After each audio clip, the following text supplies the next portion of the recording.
계속해서 열왕기상 1장부터 오늘 10장까지 이르렀는데요. 그 가운데 이제 계속 솔로몬 왕을 중심으로 이 10장까지의 이야기가 전개되고 있습니다. 특별히 이 10장까지의 내용에서 대부분은 이 솔로몬에 대하여 긍정적인 모습을 성경에서 보여주고 계십니다.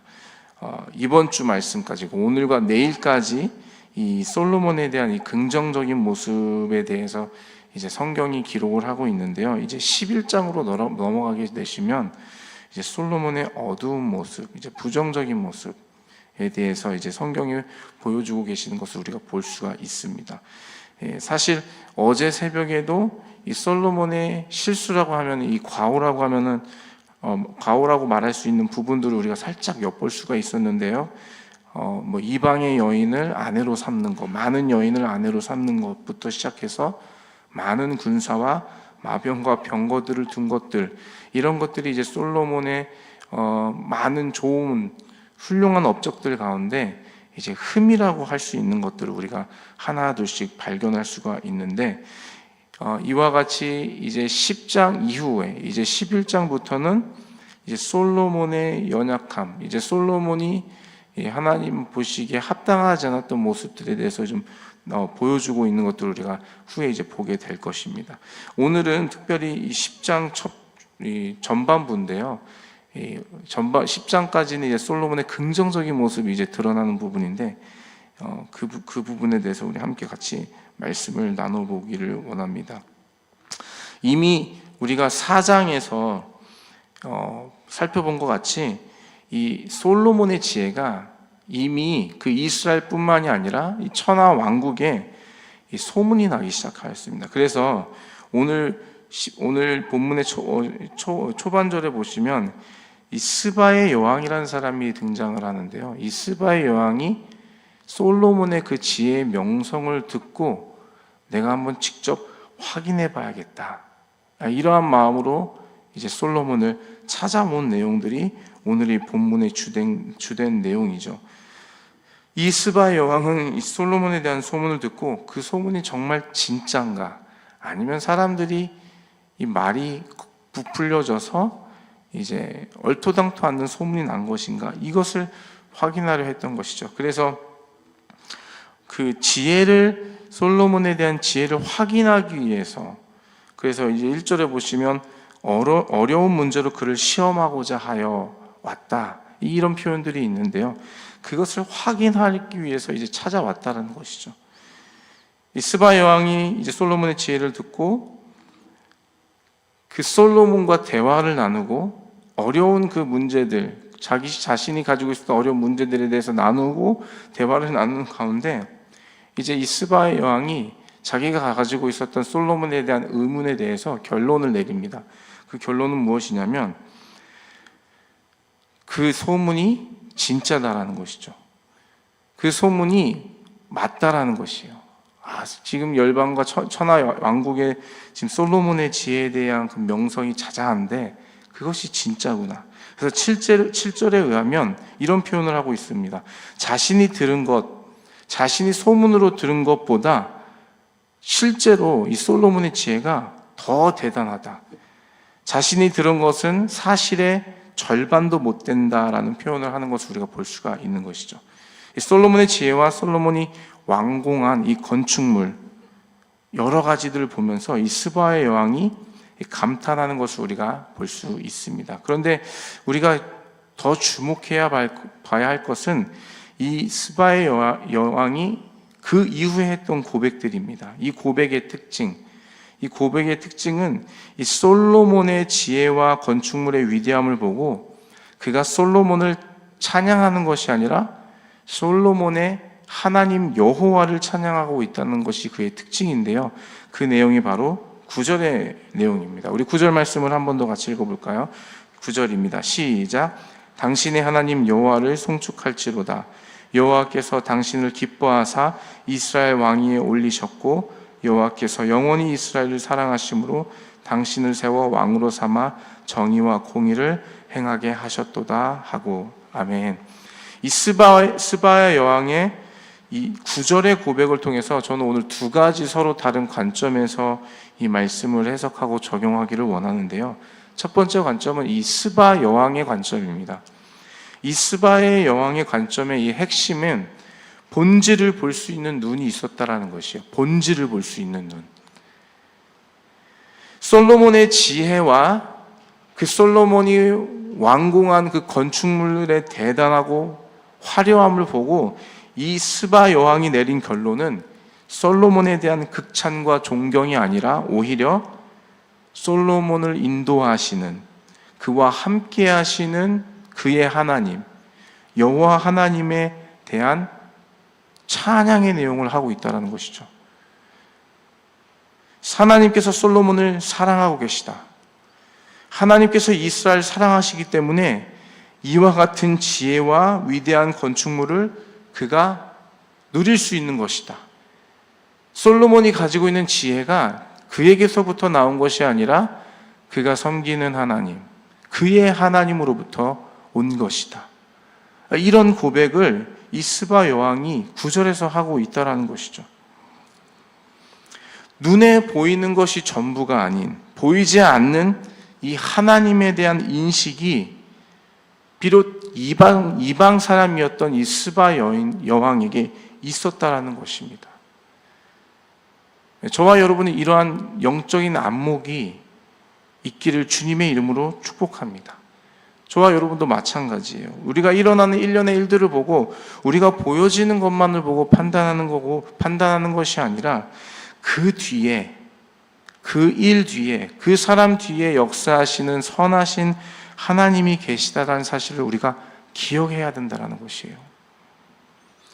어떤 사람이 하는 일이 잘 되는 것을 보고 우리는 이렇게 얘기합니다. 아, 저 사람은 어렸을 때부터 똑똑했어. 내가 잘 될 줄 알았어. 똑똑했거든, 어렸을 때부터. 떡잎부터 알아봤어. 그런데 여러분, 사람이 어떻게 자기 스스로 똑똑할 수가 있나요? 사람이 어떻게 자기 스스로가 지혜로울 수가 있을까요? 성경의 말씀에 의하면 사람에게서 원해 선한 것이 나올 수 없다라고 말씀하고 있는데요. 어떻게 자기 스스로가, 인간 스스로가 똑똑해질 수 있고 지혜로울 수가 있을까요? 만약 우리가 지혜로운 믿음의 사람이라면 어느 누군가의 형통함을 보고 어떤 그 사람의 대단함을 보고 그 사람에 대한 칭찬만으로 우리가 결론을 지을 수가 없다는 것이에요. 물론 그에 대한 칭찬이 있을 수 있겠지만 그를 그렇게 인도하고 계신, 그에게 그 지혜와 능력을 허락하여 주신, 형통하게 하신 그 전능하신 하나님을 찬양하고 송축함이 우리가 볼 수 있는 그 본질의 눈이 있어야 된다는 것이에요. 한 사람의 형통함을 보고 그와 함께 하시는 하나님을 찬양해야 하는 것이 우리가 가지고 있어야 할 영적인 눈, 영적인 안목이라는 것이죠. 이것이 바로 스바 여왕의 관점에서 우리가 이 말씀을 적용할 수 있는 부분이라는 것입니다. 두 번째 관점은 이 솔로몬의 관점입니다. 솔로몬의 고백은 오늘 본문에는 나와 있지 않습니다. 솔로몬이 하는 말이 나와 있지는 않아요. 그러나 우리가 스바 여왕의 고백을 통해서 우리가 상상해 볼 수 있는 것, 우리가 예측할 수 있는 것, 가늠할 수 있는 것은 솔로몬이 자신의 지혜와 자신이 완성한 이 건축물에 대해서 자기 스스로를 자랑하거나 자기 스스로를 높여서 다른 사람에게 말하고 있지 않다라는 것이에요. 만약 이 솔로몬이 스바 여왕에게 자신의 지혜를 자랑하고 자신이 완공한 이 건축물에 대해서 모든 공을 자신에게 돌렸다면 스바 여왕이 이 솔로몬에 대한 업적을 찬양하고 경배했을 것이에요. 야, 정말 너 대단하다. 솔로몬 너 진짜 대단하다. 이렇게 찬양했을 것이에요. 그런데 이 스바 여왕이 고백한 것을 보면은 하나님을 찬양하고 있지 않습니까? 그 말은 솔로몬이 이것들에 대해서 소개하고 증거할 때에 내가 했어, 내가 좀 지혜로워, 이렇게 말한 것이 아니라 나를 인도하신 하나님께서 나에게 지혜를 주셨기 때문에 내가 이렇게 감당할 수 있었어 라고 하나님을 높여드렸다는 것을 우리가 예측할 수 있다는 것이죠. 그는 이 모든 일을 가능케 하신 분, 그가 내가 아니라 하나님이시다, 전능하신 주님이시다라는 증거를 모든 사람에게 하고 있었다는 것이죠. 결국 모든 모든 영광을 하나님께 돌렸다는 것을 우리가 알 수 있다는 것입니다. 솔로몬의 이러한 모습은 우리가 만약 형통함의 은혜를 받았을 때 어떻게 우리가 해야 할지, 우리의 반응이 어떻게 해야 되는지에 대해서 말씀해 주고 계십니다. 그것은 바로 하나님께 영광, 하나님께만 그 영광과 공을 돌리는 것이 이 지혜로운 자의 당연하고 합당한 모습이라는 사실이에요. 올 한 해 우리가 계속 교회 전체적으로 주님 주신 말씀 가지고 기도하고 있죠. 복의 복을 더하사 지경을 넓히소서. 여러분, 주님께 우리가 기도함으로 인해서 하나님의 응답이 우리 안에, 우리 개인에게, 우리 가정에게, 또 우리 교회 안에 정말 그런 역사의 은혜를 부어주셨다면 우리가 해야 될 마땅한 반응은 이 모든 것이 하나님의 은혜입니다, 하나님께서 하신 것입니다 라고 고백해야 된다는 것이에요. 사람은 늘 자기 스스로가 높아지려고 하는 습성이 있습니다. 누군가에게 주목받고 싶고 또 누군가에게 칭찬받고 싶은 것이 이 사람의 마음이라는 것이에요. 그것이 나쁘다라고 말할 수 없습니다. 그것이 나쁜 것은 아닙니다. 그러나 그 마음이 하나님보다 앞서고 있다면 그것은 분명 문제가 되는 것이죠. 사단이 인간을 유혹할 때 항상 이런 방법으로 유혹했던 것 같아요. 이 뱀이 여자를 꾀할 때 여러분 어떻게 꾀하는지 여러분 기억나시죠?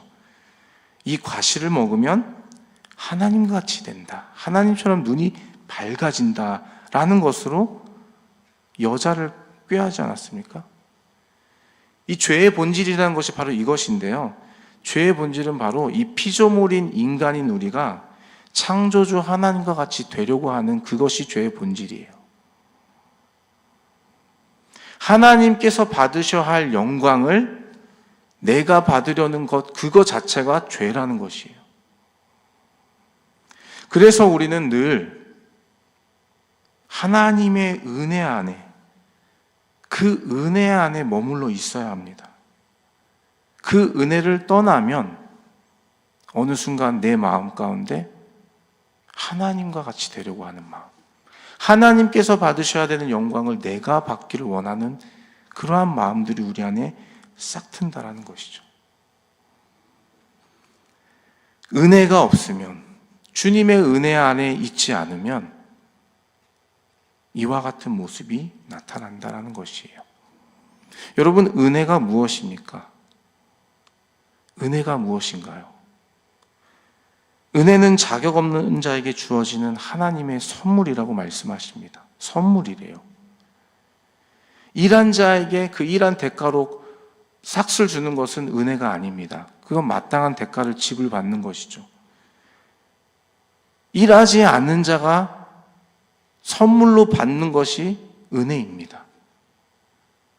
그래서 하나님의 은혜 아래에 있는 자는 내가 받은 사랑, 내가 누리고 있는 것들, 내가 주께로 받은 것들을 생각하면서 내가 받을 만한 일을 했기 때문에 내가 받은 거야 라고 생각할 수 없다는 것이에요.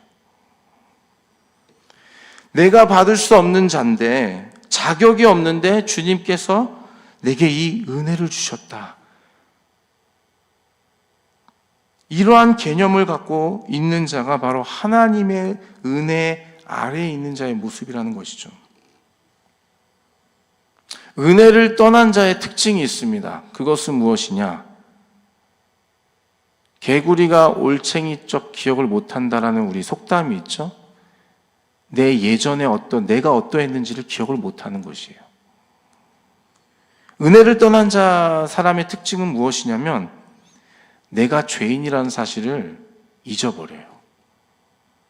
은혜를 떠난 사람의 특징은 무엇이냐면 내가 죄인이라는 걸 잊어버리고 나는 죄인이 아니고 나는 의로운 사람이지만 너는 죄인이야 라는 손가락질이 나타난다는 것이에요. 우리가 지금은 예수님의 은혜로 예배당에 나와 예배드리고 봉사하면서 주님을 섬기면서 주의 몸된 교회를 섬기며 봉사하며 살고 있지만 여러분, 성경은 예수님께서 우리를 위해 자기 자신을 내어주셨던 그때의 우리의 모습을 의인이 아니라 죄인이라고 표현하고 있습니다. 로마서 5장 8장 우리가 잘 알고 있는 말씀이잖아요. 우리가 아직 죄인이었을 때에 그리스도께서 우리를 위하여 죽으심으로 하나님께서 우리에 대한 사랑을 확증하셨다. 우리의 존재가 어떤 존재였나요? 우리는 죄인이었어요. 구원받을 만한 자격이 없는, 우리의 행위로 결코 가능치 않은,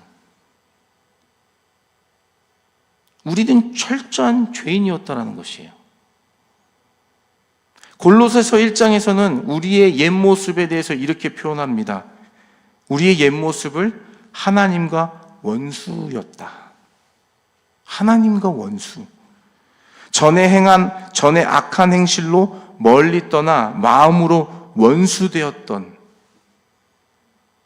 우리의 본질, 우리의 옛모습은 죄인이며 하나님과 원수였다라는 사실이에요, 여러분. 그런데 은혜를 떠나면, 주님의 은혜의 자리를 떠나면 이 사실을 기억을 못해요. 기억을 못하고, 물론 주님의 은혜로 우리가 의인으로 칭함을 받았지만 내 행위로만 의인이 되었다라고 생각하여 다른 사람, 그렇지 못한 다른 사람들에 대해서 손가락질한다라는 것이에요. 그게 바로 은혜를 떠난 사람들의 특징이라는 것이에요. 여러분, 신앙생활 하시는 가운데 다른 사람의 흠이 잘 보이고 지적할 것이 눈에 많이 보인다라고 한다면 여러분, 그게 사인인 것입니다. 무슨 사인이에요? 내가 지금 은혜의 자리가 아니라 은혜의 자리를 떠난 상태로 있구나. 하나님의 은혜의 날개 아래 있는 것이 아니라 그 날개 아래 벗어나서 내 행위로서 무엇인가를 하고 있구나. 율법을 지키고 살고 있구나. 종교 생활을 하고 있구나. 복음의 삶이 아니라 종교 생활을 하고 있구나. 그것이 사인이라는 것이에요. 다른 사람의 지적할 것이 보여지고 내 눈에 다른 사람의 안 좋은 것만 보여지고 있다면 우리가 지금 은혜의 자리를 떠나고 있다는 것이에요. 은혜를 아는 자는 내가 어떤 자였었는지를 기억하는 자입니다. 맞아, 난 자격 없는 죄인이었지. 맞아, 나는 하나님과 원수였었지. 그런데 어떻게 내가 지금 주님을 섬기고 있을 수 있을까? 내가 어떻게 주의 몸된 교회를 섬길 수가 있지? 정말 하나님의 은혜구나. 자격 없는 나를 사랑하신 그 놀라운 은혜를 기억하는 자, 그런 사람이 바로 은혜 안에 거하는 자라는 것이에요. 어떻게 은혜 안에 있는 자가, 하나님의 은혜 안에 있는 자가 하나님께 봉사하고 교회를 위해 섬기는 것에 대해서 여러분 생색낼 수 있을까요? 없어요. 하나님께 계산하면서 여러분 딜할 수 있을까요? 은혜 안에 있는 자가? 주님, 제가 이렇게 할 테니 주님 이렇게 해주십시오. 이렇게 안 해주시면 저 안 할 겁니다. 여러분, 이렇게 주님과 딜을 할 수 있을까요? 주님의 은혜 안에 있는 자가요? 가능치 않다라는 것이에요. 우리가 주님께 드리는 섬김과 봉사는 하나님께서 우리에게 주신, 값없이 주신 은혜의 감사의 보답입니다.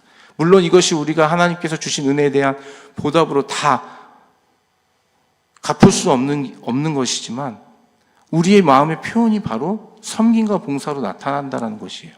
그런데 은혜를 떠난 자는 내 행위가 남는다는 것이죠. 주님, 제가 이렇게 할 테니 복 주십시오. 주님, 제가 이렇게 했잖아요. 제가 이렇게 했으니 저는 주님의 복을 받기에 마땅한 자 아닙니까? 이러한 모습이 나타난다는 것이에요. 솔로몬은 자신의 지혜, 그리고 자신이 이룬 건축물을 자신의 업적으로 자랑하지 않았습니다. 최소한 이 10장까지의 이 솔로몬의 모습은 자기를 통하여 이루신 하나님에 대한 감사가 있었고요. 그 하나님의 은혜를 기억하는 자로 보여지고 있다는 것이에요. 하나님께 영광 돌리며 온전히 그분께 모든 영광과 존귀를, 모든 공을 돌리는 모습을 보여주고 있다는 것입니다.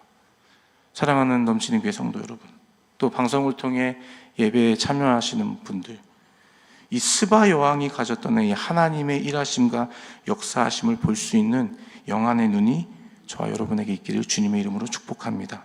또한 이 솔로몬처럼 내가 한 것이 아니라 하나님께서 이루신 일이다 라고 하나님께 영광을 돌리시는 그 주님의 은혜 안에 거하시는 저와 여러분 되시기를 주님의 이름으로 축복합니다. 주님의 은혜 안에 머물러 있어야 합니다. 은혜를 떠나면 어느 순간 나도 모르게 하나님의 자리에 앉으려고 한다는 것. 하나님의 자리에 앉아서 하나님께서 받으셔야 할 영광을 내가 받으려고 한다는 것. 우리가 은혜 안에 있기 위해서는 내가 구원받기 전에 내 모습이 어떠한 존재였는지를 기억해야 된다는 것이에요. 우리는 죄인이었습니다. 우리는 하나님과 원수였다는 사실, 이 사실들로부터 시작하여서 하나님의 사랑을 받을 수 없던 자격이었던 나를 우리를 끝까지 사랑하심으로 인하여서 하나님의 백성 삼으시고 자기 목숨을 내어주시면서 그 대가를 지불하시면서까지 우리를 사랑하신 그 하나님의 사랑으로 인하여서 오늘 우리가 하나님의 자녀가 되었다라는 고백을 주님께 드릴 수 있다는 것입니다. 이것이 바로 주님의 은혜입니다. 천적인 주님의 은혜라는 사실입니다. 이 주님의 은혜에 늘 거하시는 저와 여러분 되시기를 주님의 이름으로 축복합니다. 아멘. 우리 함께 기도하기를 원합니다.